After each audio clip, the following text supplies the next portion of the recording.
역사가 이 가을 계시의 계절을 맞아서 여러분들에게 다시 한번 있었으면 좋겠습니다. 물질뿐만 아니라 건강도 회복되시고 어떤 사업도 앞길도 여러 가지 모든 일들이 다시 한번 회복되어지는, 특별히 신앙 안에서 여러분들의 믿음도 다시 한번 회복되는 그런 역사가 있었으면 좋겠습니다.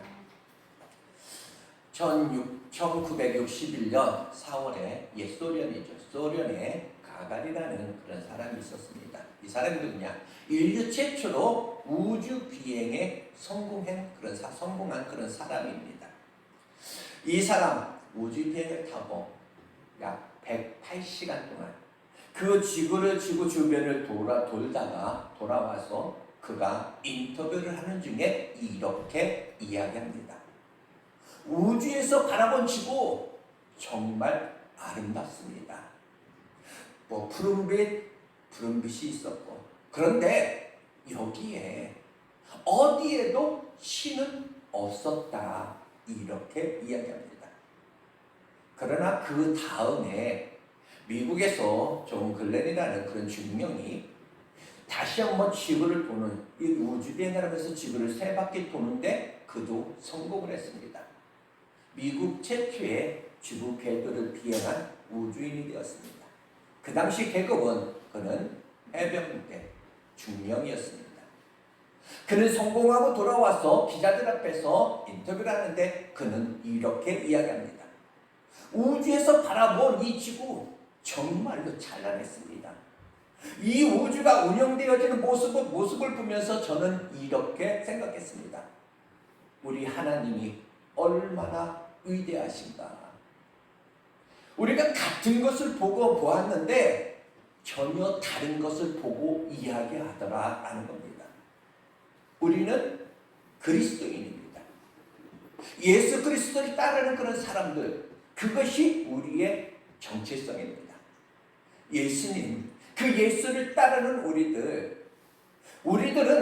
예수 그리스도를 따르지 않는 그 사람들과 어찌 보면 구별되어야 되는 거 아닌가?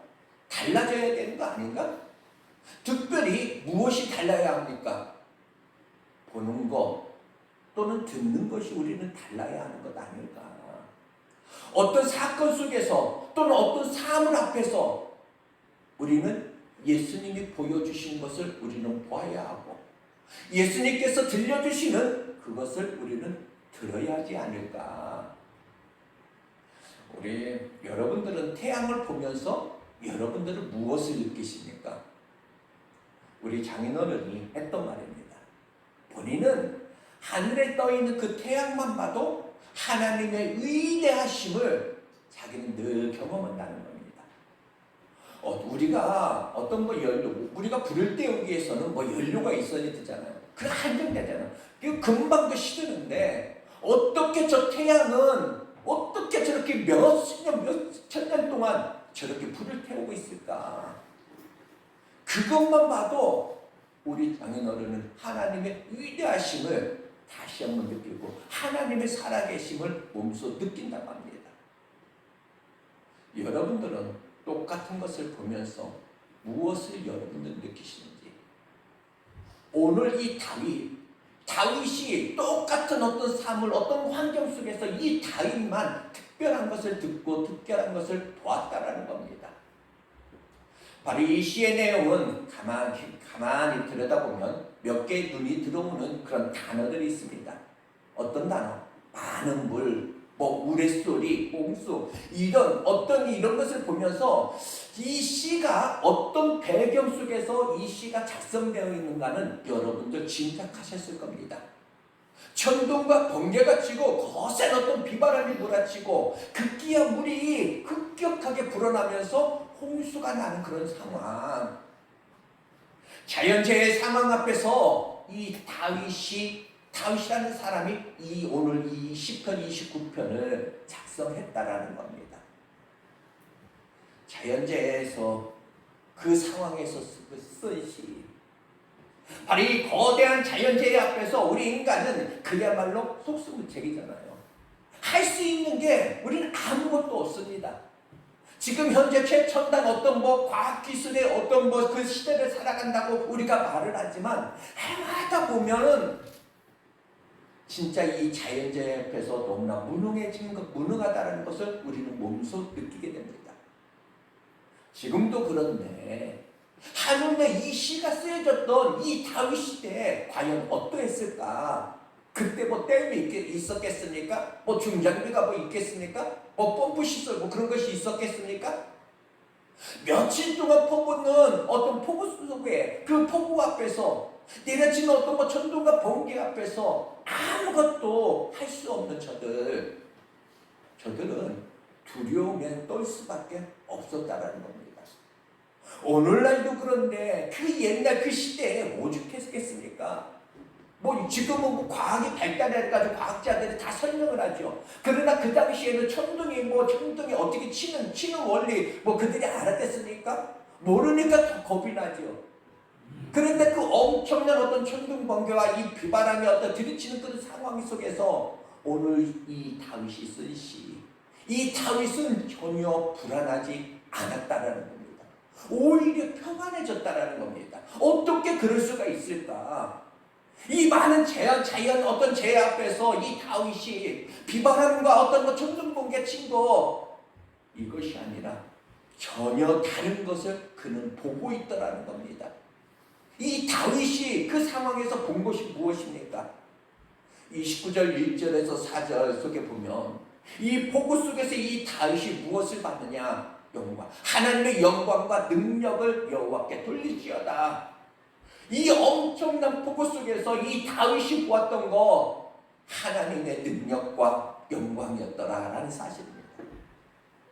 이것은 우리 하나님이 이 폭우를 움직이고 있는 것을 이 다윗이 느낀 겁니다. 영적으로 마음으로 보여졌던 그런 사건. 우리 하나님의 영광이 얼마나 크고 놀라우신가. 또 다윗이 이렇게 소리를 합니다. 여호와의 소리가 위엄차도다. 전둥이 치고 우레소리가 들리는데 그 가운데에서 우리 하나님의 음성이 들렸다라는 것인데 그 소리가 어떤 소리입니까? 천둥 가운데 있었지만 하나님의 음성이 너무나 위엄차도다. 우렁찼다라는 겁니다. 들려지는 어떤 비바람 속에서 이 폭우 속에서 하나님이 보여지고 하나님의 소리가 들렸더라. 뭐라고 고백합니까? 2절은 이렇게 고백합니다. 그 하나님의 이름에 합당한 영광을 돌리며 거룩한 옷을 입고 여호와께 예배할지어다. 이 크신 하나님을 봤는데 이 크신 하나님의 어떤 위엄을 내가 느꼈는데 내가 어떻게 하나님을 찬양하지 않을 수 있겠는가? 어떻게 예배하지 않을 수 있겠는가? 다윗은 이 폭풍우 속에서 하나님의 영광과 능력을 보았습니다. 우레소리와 어떤 천둥 가운데 하나님의 위엄찬 그 능력을 들었다라는 겁니다. 이게 바로 우리 하나님의 사람들이 가져야 할 그런 눈과 어떤 귀가 아닐까. 우리는 같은 것에서 다른 것을 보아야 하고 우리는 같은 것에서 다른 소리를 우리는 들어야 한다. 이런 눈과 귀를 가지고 살아야 하는 사람들 바로 우리 그리스도인이다 라는 사실입니다. 어쩌면 우리는 이미 그렇게 살고 있는 것 같습니다. 우리가 자녀들을 키우면서 양육하는 그런 과정 중에 아이만 키우는 것이 아니라 그 아이들 키우는 과정 속에서 하나님의 메시지를 우리는 듣습니다. 아이가 너무너무 사랑스러워. 그 순간 드는 생각, 우리 하나님이 나를 자녀 삼아주시고 얼마나 사랑스러워하셨을까, 얼마나 이렇게 사랑하셨겠구나.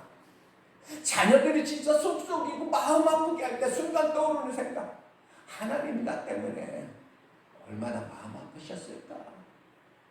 굳이 피우고 볼 때 하나님이 얼마나 속상해 하셨을까. 바로 이런 나를 하나님께서 끝까지 참아 진짜 기다려주셨구나. 아이들을 키우면서 그 자녀들만 키우는 것이 아니라 그 양육하는 그 과정 속에서 우리가 하나님의 음성을 듣는다? 이것이 은혜더라는 겁니다. 계절을 보면서도 마찬가지입니다. 믿지 않는 사람들은 가을 오는 것을 보면서 뭐라고 생각할까? 어떤 아쉬움이 있을까? 아, 낙엽 떨어지는 거 보면서 아쉬워합니다.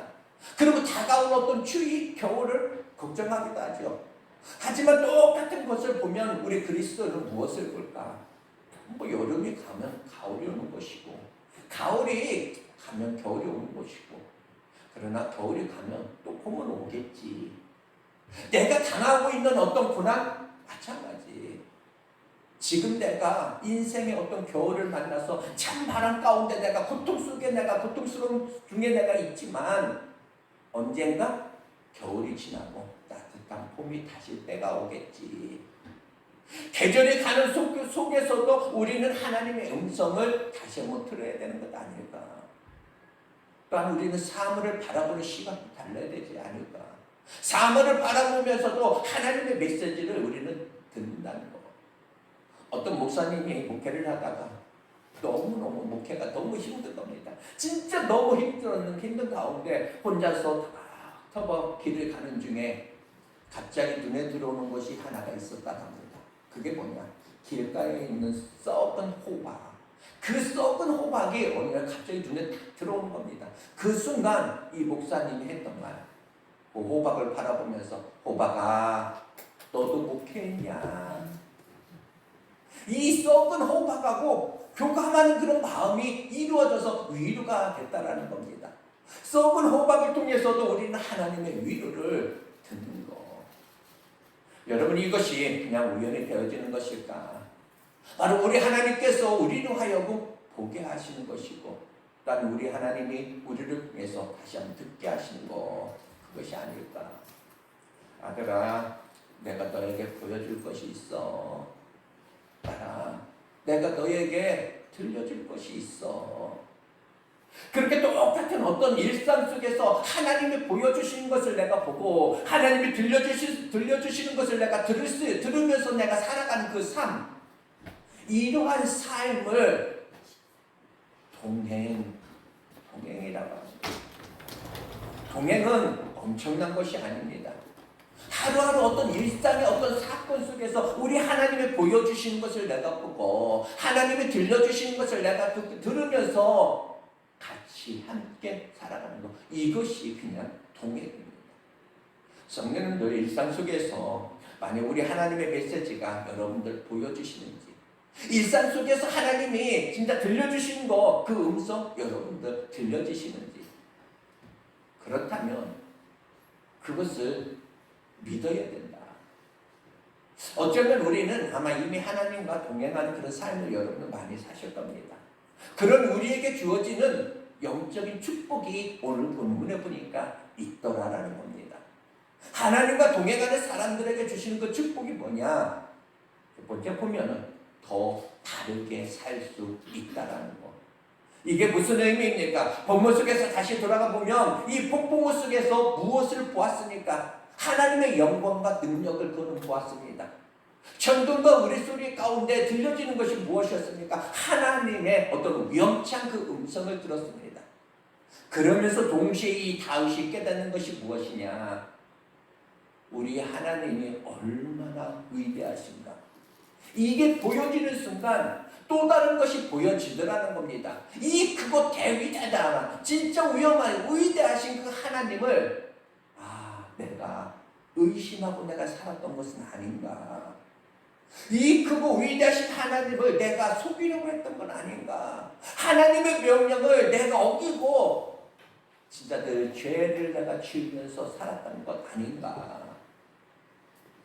크신 하나님을 보고 나니까 그 앞에 너무나 나약하고 너무나 초라하고 너무나 추악한 내 자신, 내 모습이 함께 들여다 보이는 겁니다.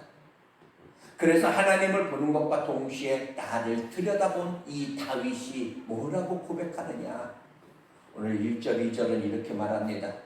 너희 권능 있는 자들아, 영광과 능력을 하나님께 돌릴지어다.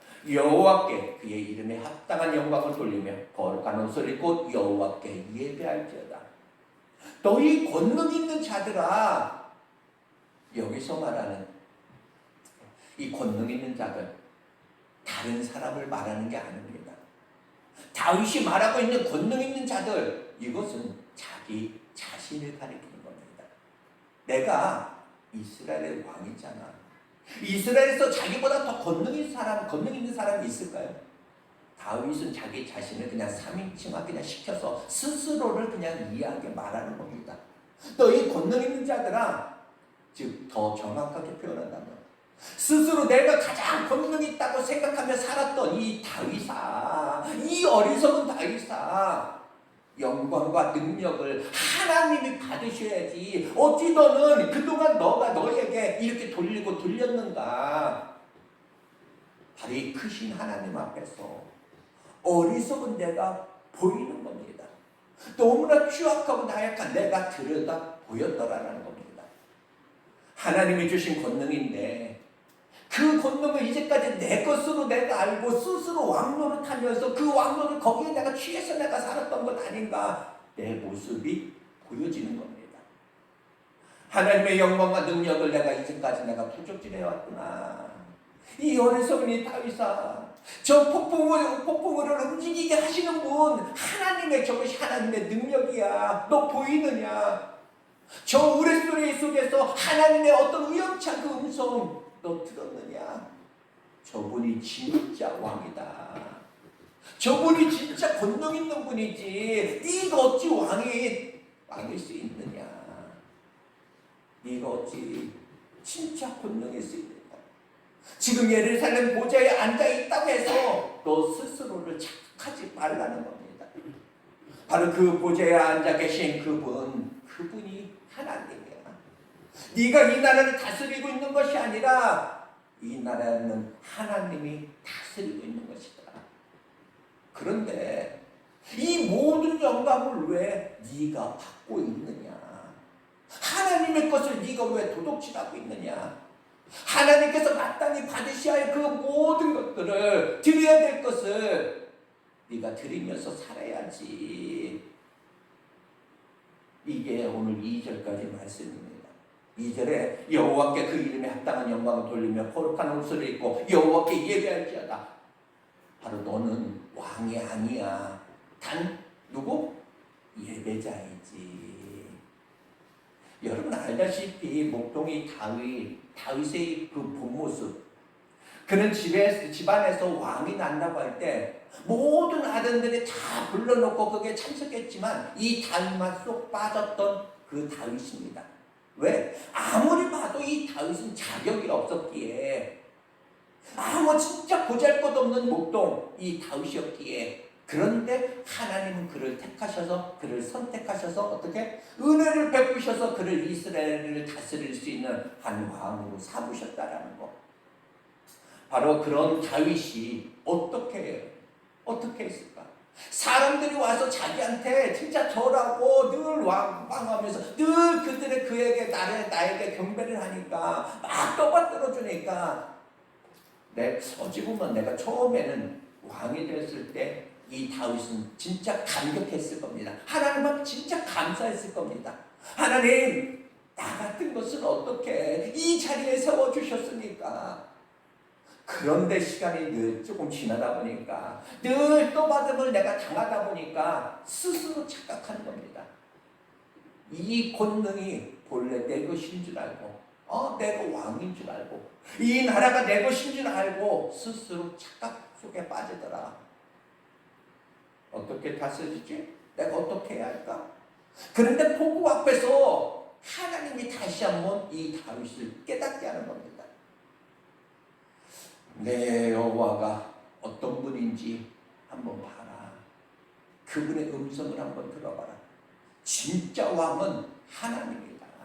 권능 있는 분, 그분 권능은 그분으로부터 왔지. 너는 왕이 아니야. 예배자.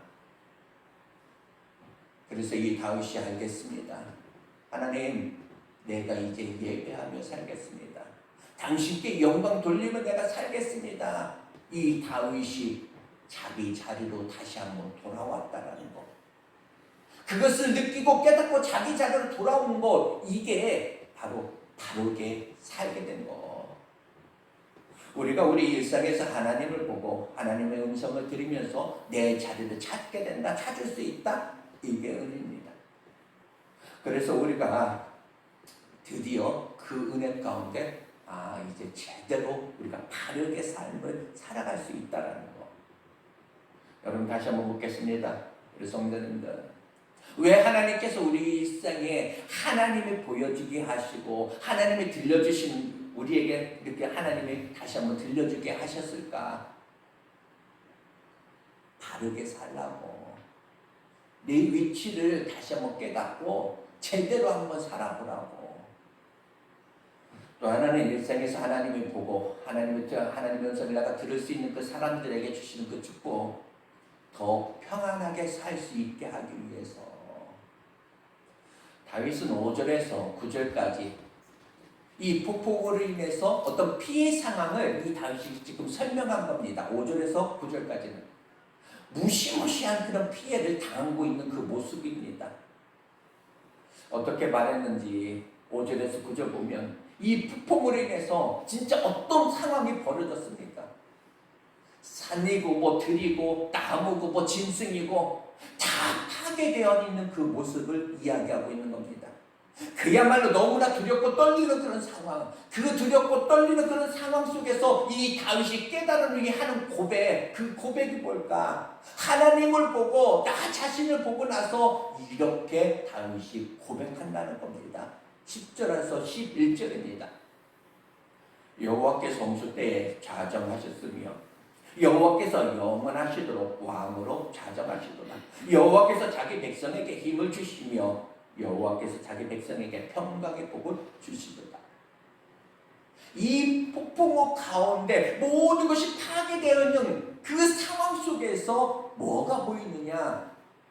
실제로 눈에 보이는 것이 아니라 영으로 들여다보니까, 하나님이 보여주신 걸 보니까 이 홍수 때에 여호와께서 자정하셨으며 하나님이 보좌에 앉으셔서 이 바람이든 어떤 뭐 천둥이든 폭우든 이 모든 것을 하나님이 다스리고 있다라는 것을 이 다윗이 느꼈다라는 겁니다.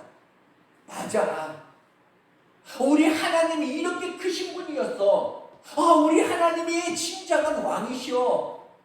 이 깨달은 가운데 하나님을 보고 나니까 또 다른 것이 보여지는데, 무엇이 보여지느냐? 11절에 여호와께서 자기 백성에게 힘을 주시어 여호와께서 자기 백성에게 평강의 복을 주신다. 지금까지 내가 왕이라고 생각했는데 내가 이 폭우 앞에서 아무것도 할 수 없는데 하나님이 진짜 왕이라? 이렇게 다윗이 한번 생각을 딱 들고 마음을 딱 먹으니까, 우리 하나님이 왕이시면 나는 그의 백성이지. 그럼 왕이신 하나님이 나를 지켜주시겠지. 바로 여호와께서 자기 백성에게 이 모든 것을 다시 한번 이겨낼 수 있는 그 힘, 하나님이 주시겠지. 이것이 믿어진다는 겁니다. 이것이 믿어지니까 또 하나 찾아오는 고백이 뭡니까? 여호와께서 자기 백성에게 평강의 복을 주신다는 거. 왕이신 하나님, 그분이 백성된 나, 그분이 자정하셔서 이 폭우 가운데 나를 지켜주실 거야. 이것이 믿어지니까 마음에 평강이 확 들어왔다라는 겁니다. 두려움이 떠나고 평강이 그 자리를 다시 한번 지배하더라. 세상이 줄 수 없는 그런 평강. 우리 삶에 수많은 폭우가 몰아칠 겁니다. 아마 그 폭우 속에 여러분 계시는 분들 있을지 압니다. 어떤 질병이라는 어떤 그 폭우, 진짜 가정불화라는 어떤 그런 폭우, 그리고 파산위기라는 어떤 폭우가 여러분에게 찾아올 수도 있습니다. 마치 여름에 태풍이 하나 지나가면 또 하나의 태풍이 오고 또 하나의 태풍이 기다려 다시 한번 올라오듯이, 여러분의 삶, 오늘의 우리의 삶에 하나가 문제가 진짜 해결되고 지나간다면 꼭 또 다른 문제가 아마 찾아오더라. 여러분 인생을 살아가면서 마음 편히 살 날 여러분이 있었습니까? 솔직히 진짜 고민거리 없을 때 여러분 있었습니까? 그 삶의 차전이 폭우들 앞에서 우리는 어떻게? 두려움을 느낍니다. 아, 이제 큰일 난다. 이러다 죽을 거야. 아, 이러다 진짜 우리 살 수 없어. 여러 가지 어떤 두려움에 사로잡혀서는 그때 어떻게? 진짜 힘들 때, 두려울 땐 잠도 안 옵니다. 진짜 잠도 이루지 못해요.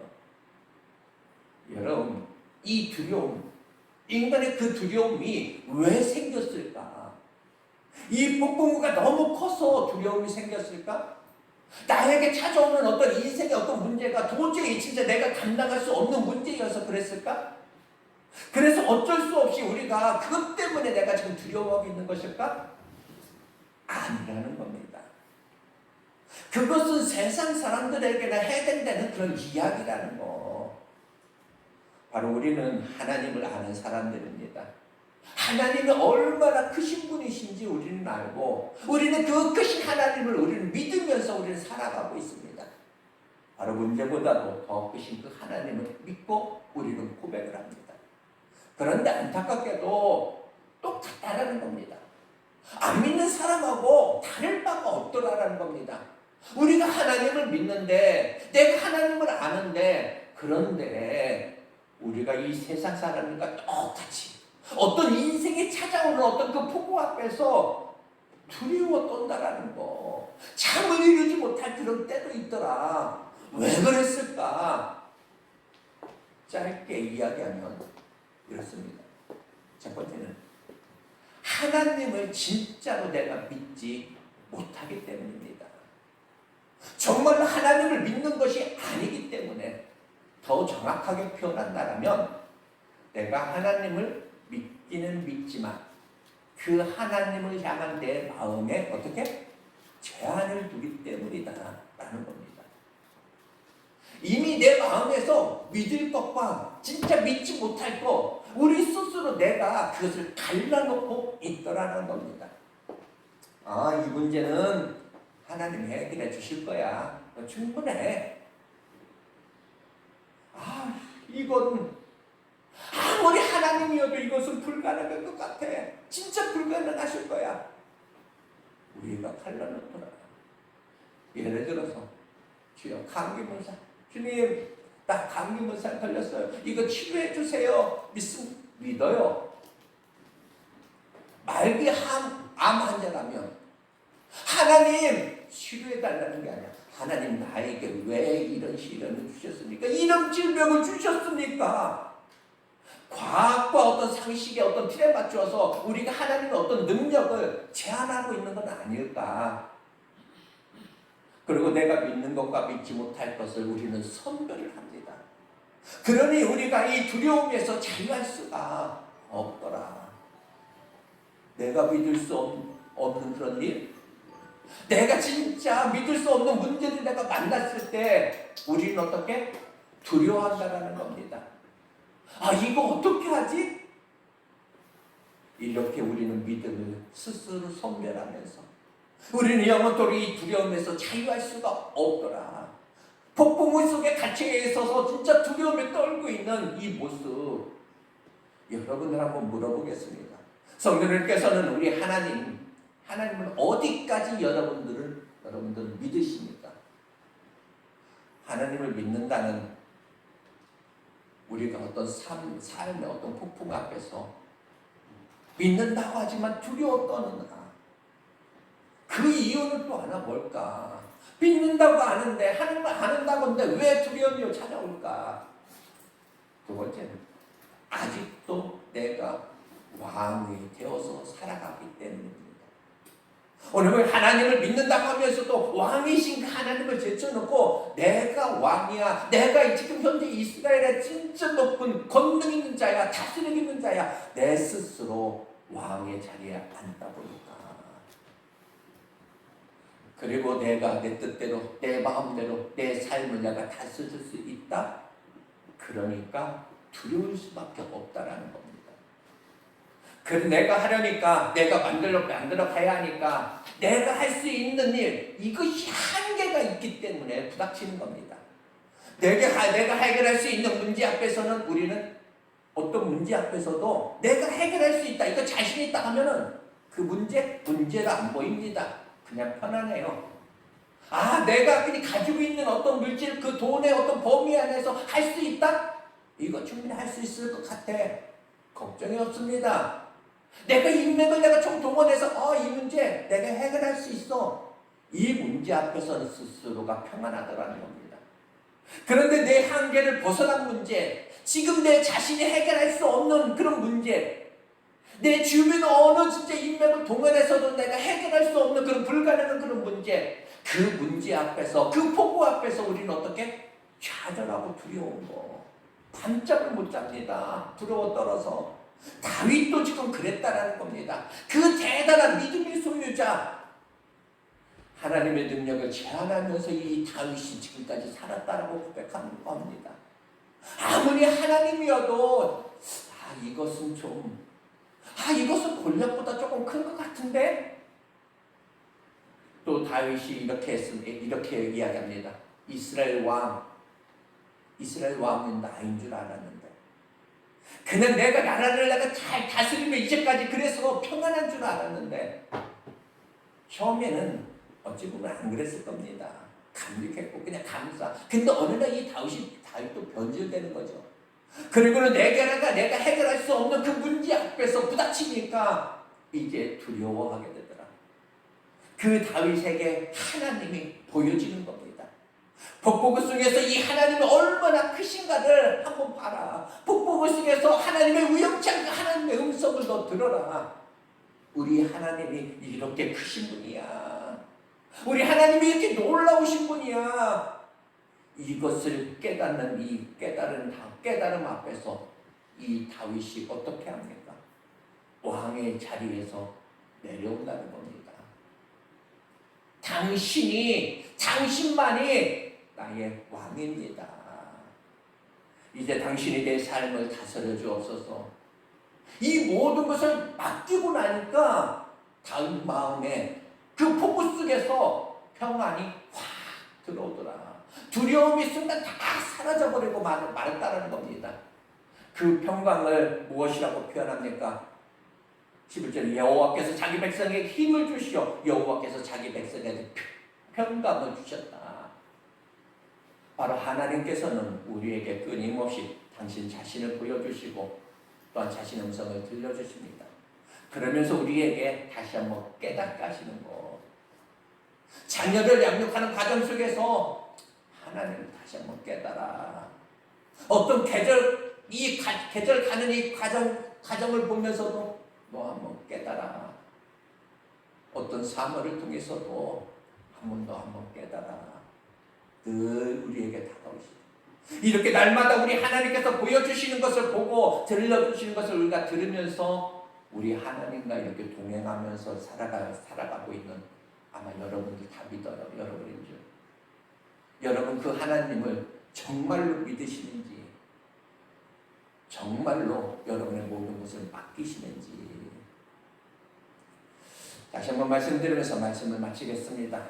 우리가 정말로 하나님을 믿지 않으면, 정말로 하나님께 우리 모든 것을 맡기지 않으면 우리는 영원히 이 폭풍 속에서, 폭풍을 하는 이 환경 속에서 두려움에서 갇혀 지낼 수밖에 없다라는 것. 돌아보십시오. 내 지나온 삶, 하나님이 얼마나 많은 것을 우리에게 보여주셨는지.